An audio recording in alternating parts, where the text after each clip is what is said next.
Hey there, this is Carrie Clark with speechandlanguagekids.com and the Speech Therapy Solution.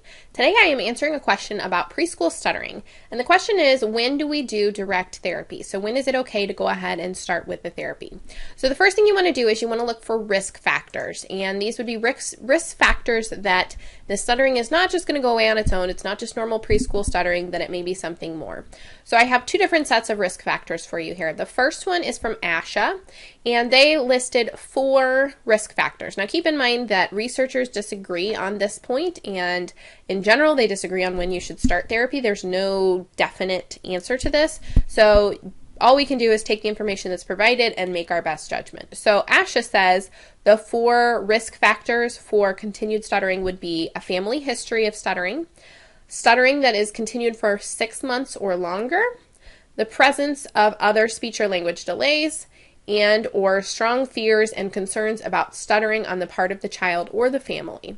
So there's no single risk factor that's going to predict yes or no, this child's going to continue stuttering, but the more of those factors they have, the more likely they're going to need intervention, so the better it is to go ahead and begin direct intervention.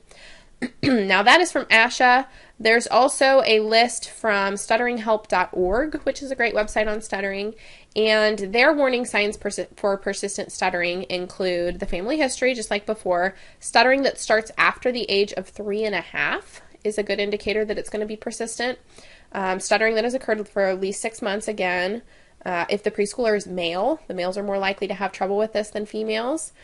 Other speech sound errors or trouble being understood, that one's also on ASHA, and if the language skills are advanced, delayed, or disordered. So it could be kiddos that have really advanced language skills as well.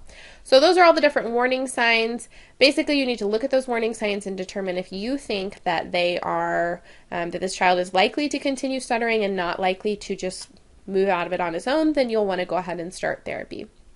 So how long do we wait?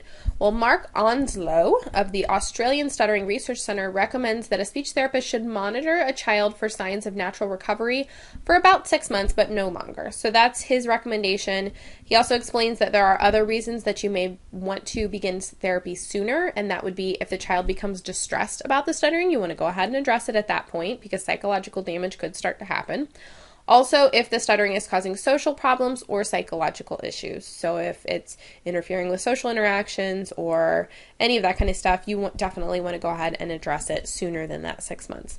So that being said, what do we do? How do we go about fixing stuttering in preschoolers? Well, although there have been many different types of stuttering therapy over the years, there was a systematic review in 2006 by Booth and all of his or her associates. I can't remember if that's a woman or a man. And that study found that the response contingency approach was the most effective treatment for children who stutter. So if you would like to find out more about the response contingency approach, you can click on this link down here. It should be in the show notes right below this video. It's speechandlanguagekids.com/stop-stuttering preschoolers current research-based methods with dashes in between all of that. So just go down there and click the link. And that will take you to my page all about response contingency stuttering therapy. There's a video that explains it and demonstrates it. So head on over there and check that out. If you have any further questions, please leave those below and I'll get back to you as soon as possible. Thanks so much and have a great day.